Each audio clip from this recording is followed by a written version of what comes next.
I'm John Heilemann, and this is the Hell and High Water Podcast. My guests today are legendary street artists Say Adams and Shepard Fairey. Hey everybody, I'm Say Adams, and the state of street art is rebuilding. The city is getting back on its feet, people are back to work, and as an artist, I'm happy to get an opportunity to continue to make work and to eventually see my friends again. I'm Shepard Fairey, and the state of our nation is perilous. It's great that Donald Trump is out, but the poison from the Trump era is still in the nation's bloodstream.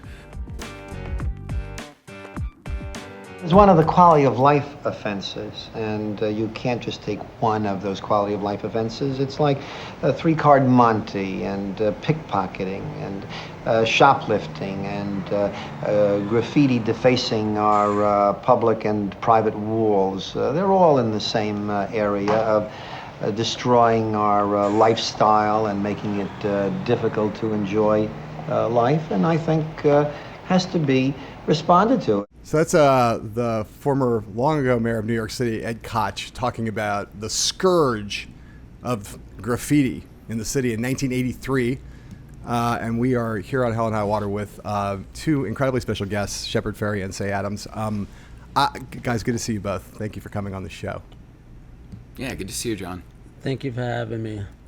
I don't know the story of how you know each other, so I'd love to hear it. Like, how long have you guys known each other? I know it's about 20 years, but how did you first become friends? You know, I'll let Shepard tell it because to me it's not that fascinating. Well, it was fascinating to me because, I grew up listening to punk rock, and then all of a sudden the Beastie Boys and Public Enemy and Run DMC all hit, and they all had a connection to Def Jam Records, where you were the creative director, art director. Yeah. And so, I became friends with Glenn Friedman, who shot the Beastie Boys and Slick Rick and LL and a couple of Public Enemy covers and Ice-T, and I knew that you and Glenn knew each other. He talked about you a good bit. And then, I don't know, in the early 2000s we connected, but I especially remember you reaching out to me about a few of the illustrations I'd done of some of the iconic Def Jam artists, because you were working on that Def Jam 25 book, which I guess was, coming out, and you were working on in the mid 2000s. But I was, of course, a fan of what you had done. Say did those graffiti logos that the Beastie Boys had on their hats early on, and a lot of killer stuff. And my fascination with how all of this stuff came together, graffiti, hip hop, DJing, skateboarding, it really was about downtown New York culture, and and Say was right in the middle of that. But that's East Coast versus West Coast too. It's like I'm in New York, and I certainly had seen all of the Obey campaign right from the very beginning, but if you don't know people, this is when it was much more difficult to connect. You had to be on a mission. And I remember seeing the Tony Clifton illustrations, we pasted everywhere, and I never put it together that was your work. And that was when I was truly fascinated, because, as a person that works on Illustrator, I was, always looking at people that could do, sort of those type of illustrations. It's not an easy thing to do. And so I was, completely taken with that. And when I reached out to you to get copies of your illustrations for the Def Jam book, you were kind enough to not only allow us to do that, but you sent me a copy of your book, and the thing was a brick. And I remember thinking, this must have cost a fortune to send, and you couldn't have been more kind, and you put all this other stuff in the package with it. And to me, anytime an artist shares his work or her work in that way, it just connects to a place that is sort of deep rooted. And I think that's one of the things I love about artists, is that it's a sharing community. it's amazing to me in some ways that it took as long as it took for you guys to get together. It does speak to the fact that even in the modern age of telecommunications and the internet and everything, that the West Coast and East Coast really is like a giant, in terms of like art scenes at least, and culture scenes, they're really wildly different. Well, I actually grew up on the East Coast in South Carolina. Then I went to RISD. And so I was living in Providence, but my best friend went to NYU. So starting around 1990, I used to cruise into New York and stay at his apartment and, just go walk around doing stencils and stickers and posters all night. But the thing is, I had this fear that the New York scenesters would not welcome me. And so I didn't really know how to reach out. I just thought like, hey, I got to prove myself. It just, everything about New York is like, yeah, if you don't keep it real, you're not hardcore, welcome in here, like I was, I was like, oh man, I got to prove myself. I mean, the energy from New York graffiti was something I latched onto immediately. Going to art school where everything is sort of, hyper scrutinized, analyzed. You're told that nothing's original, everything's been done before, and it felt very liberating to see graffiti done anonymously without a big critique. and not asking for permission, and I needed that as a counterbalance to what I was dealing with the more academic side of art, and it just appealed to the DIY sensibility that attracted me to skateboarding, punk rock, and hip hop, where this is not about asking permission, but just about creating your own thing, whether other people like it or not. Propaganda makes you want to feel like you just fall in line and don't have to think. I actually want people to think.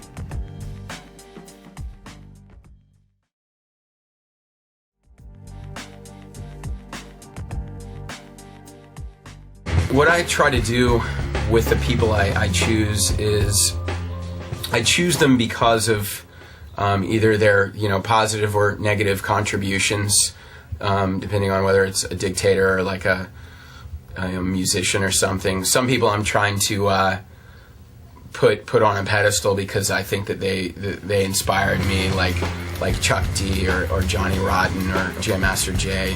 Then other people, Lenin, Stalin, George Bush. I'm saying like, look at how these guys get into power. Sometimes I've taken that whole strategy, which has been used by advertising and propaganda forever, of take something, make it seem important, make it seem powerful, use emotionally potent phrases and images to get people's attention, to indoctrinate them, and to at least get them to feel like, wow, this is big, this is bigger than me. So Shepard, obviously propaganda is a big deal for you, right? I mean, just conceptually, like the notion, like propaganda, subverting propaganda, the tools and kind of the way propaganda works. How do you get from like what Obey was trying to do to what Obama did? Just that thematic, intellectual, conceptual arc, I would love to hear you talk about. Yeah, it might seem like it's a pretty wide chasm between those two things, but it really wasn't, in that Obey was about encouraging people to question the status quo and and think, is that something I want to submit to? Is the dominant narrative something I agree with? And I became more and more explicit with my politics during the George Bush era. Prior to that, I'd been dealing with a lot of principles like abuse of authority and lack of privacy, surveillance, things like that, racism.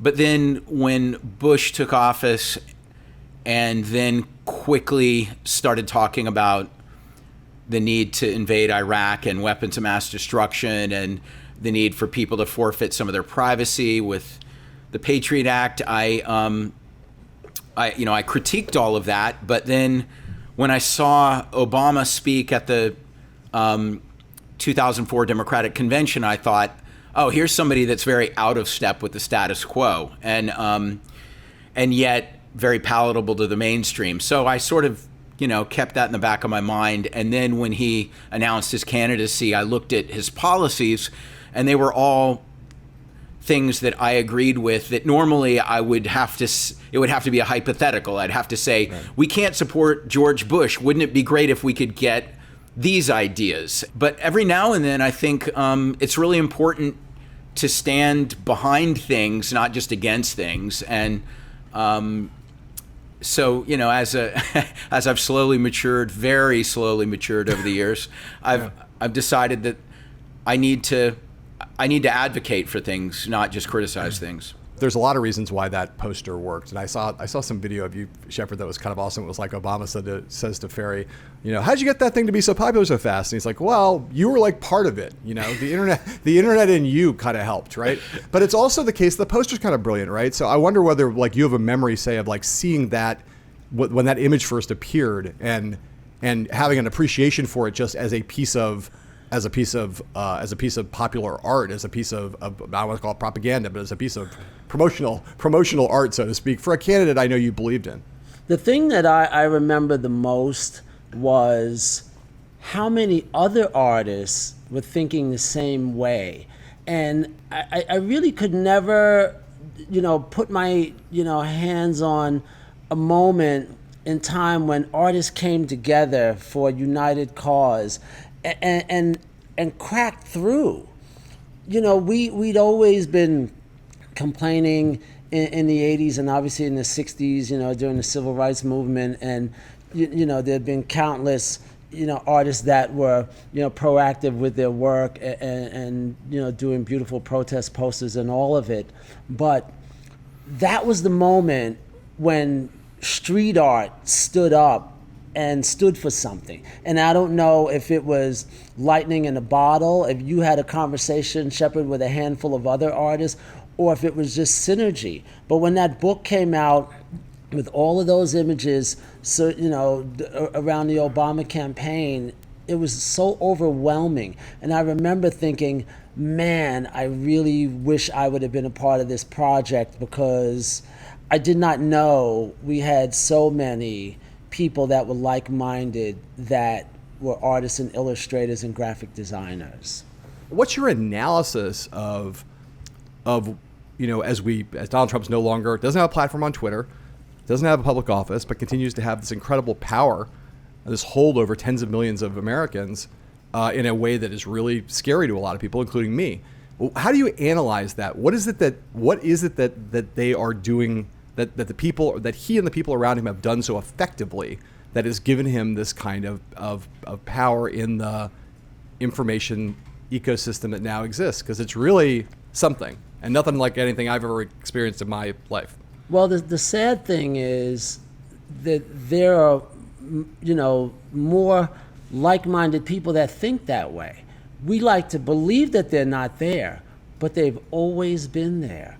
And all he did was pull the covers off of this thing that's been there. I mean, this is, like Shepard said, this is at, the core of what, racism is all about. As a person of color, I've always felt a lot of these things, but nobody was listening.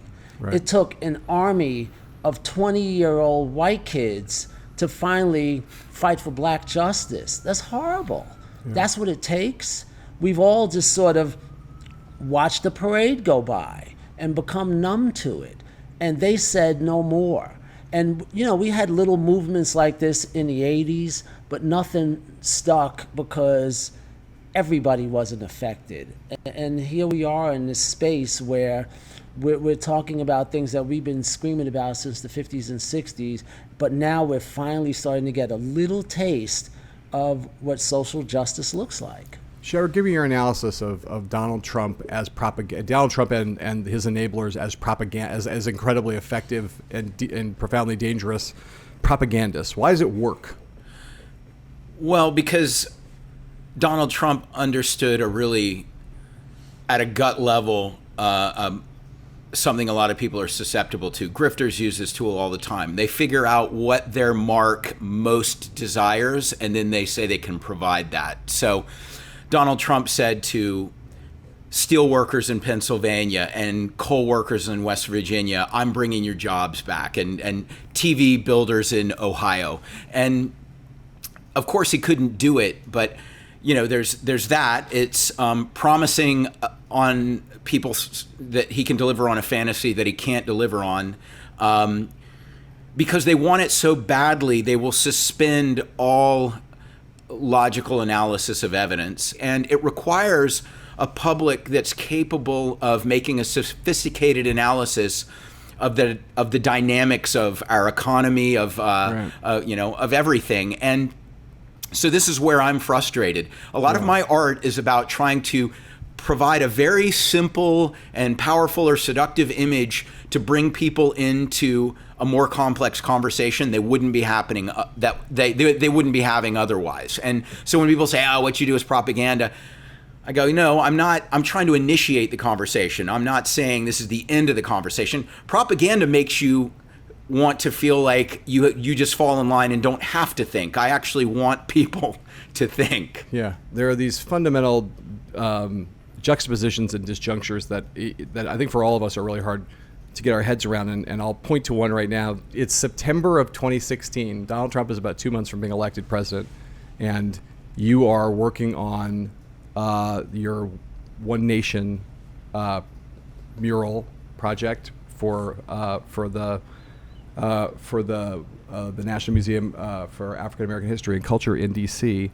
I wanted people to understand that this flag represents all of us. When you zoom in and you look at the detail, you recognize that it's not about black or white, it's about everybody. But that's there really just to get people's attention. But when you see something that's black, you're like, oh, what's this? Is this a political statement? What is he trying to say? I just thought it was a perfect opportunity to incorporate everything that I've learned as an artist and put it into something that is very familiar to everybody in America. So it's an epic piece, and I'm still got that commission for you. You're going to make one of those. That's a really good soundbite, by the way. Yeah, you smart. You sound smart in there, and you're like, I don't talk about politics. I'm going to sleep through this part of the podcast. Yeah, fuck you. So just talk about it, because I love this piece. Talk about how it came to be, and say a little more about what the politics of it are, because it has politics, as we're clear in that soundbite. Well, when I was approached by the National Museum of African American History and Culture to make a piece, they didn't say what. They just wanted me to do an installation on the National Mall. President Obama was going to be there, other political dignitaries. And I just thought it was the perfect opportunity to just really get people to focus on something that I sort of thought needed attention from early on. And I says, okay, this is an opportunity to create something that is near and dear to all Americans. But instead of making it red, white, and blue, I was going to make it black, because it forces people to focus. And Sister Sonia Sanchez is there with me. And all of these other revolutionaries that I read about growing up, and they're watching me paint this black American flag on the National Mall in front of thousands of Americans. And it was the sort of moment that I had waited for my whole life. And the idea that we had a black American museum celebrating this moment was just the most beautiful thing I'd ever been a part of. There are projects that you fight for, that you dream about doing. Maybe that Led Zeppelin box set was one of those, I don't know. But then there are things that you are deserving of. The American flag is the #1 brand in America. That's why people get so crazy out there.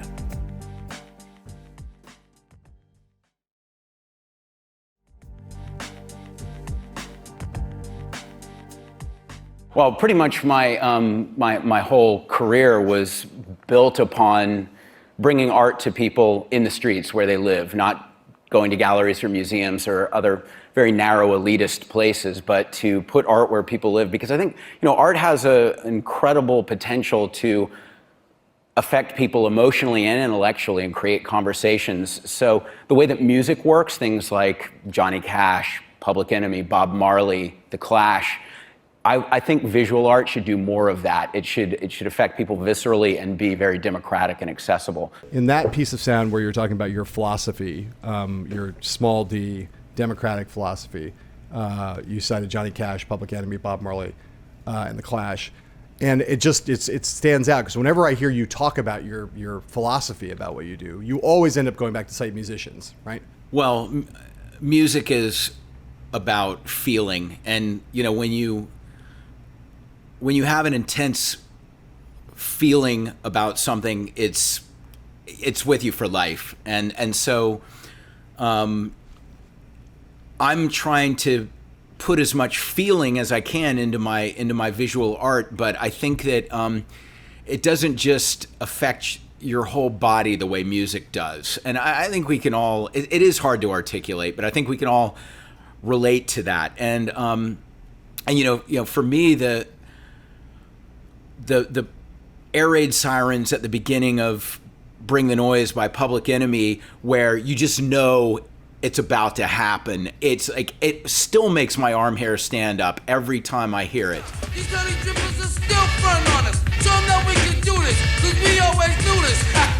Yeah, boy! The way in which you can present an idea in both style and substance, and through feeling and thought, it's incredible that music does that so well. And I'm always saying to myself, how can I bring a bit of that equation into what I'm doing as a visual artist? There were many, many nights when Chuck D would drive in from Long Island. He would come to the Def Jam offices. And, Chuck is a trained graphic designer. He doesn't like to talk about it, but now he's finally focusing on his illustration and his fine art. And we would just sit in the office and just have long conversations about the power of graphic design and imagery. And at the height of Public Enemy's success, he attributed a lot of that to the logo, because branding is what America was founded on. That's what the American flag is. It's partially an homage to Jasper Johns, but it's also my love of logos and branding. And the American flag is the #1 brand in America. That's why people get so crazy out there. So we've had lots of conversations about that. And so when I started to make work, I started to always think about repetition, and certainly this is one of the things you learn very early on as a graffiti artist. We don't always have the language to go with it, but a tag is about repetition of a logo over and over and over again. But I think about, where do I see a Say Adams thing that, like, maybe the thing that now you see most frequently if you are a certain kind of person is Chappelle. Is the Chappelle logo, right? Dave Chappelle is as big as anybody on the planet right now, is as big a cultural footprint as any human being. And man, that guy wears that C on almost every show he does. Talk to me about the Chappelle thing and what went into that, how you thought about it, and what it feels like to see Chappelle now be what he is, and see that piece of work every time he shows up on Netflix and is watched by 87 million people with everything he drops. He came to me, Chris Rock introduced us, and we're backstage at some gig, and he said, I love the stuff you did for Def Jam, and I really want you to design a logo for me. I'm doing a sketch comedy show. And, I didn't know this guy from a hole in the wall. And I just thought to myself, when I saw his VHS tapes of his sketch comedy show, it seemed revolutionary to me. It seemed radical. It reminded me of In Living Color, and I said, you're gonna set us back 100 years with this stuff, because it was just so outrageous. And thank goodness I was wrong. Yeah. But the idea was, I wanted something revolutionary, and it just reminded me of the Panthers and all of this stuff that was going on at that time. So that's why I did a red, black, and green letter C. depending on the context, you might not always understand that, but Right. that was the idea, is that I wanted it to sort of read as this sort of revolutionary graphic. And thank goodness Dave continues to use it, because I'm so proud that he's found a way to maintain. He broke through, but maintaining is really what's ultimately brought that thing into so many living rooms. Thank you guys for doing this. It was awesome. This is fun. Always great to see you, Say.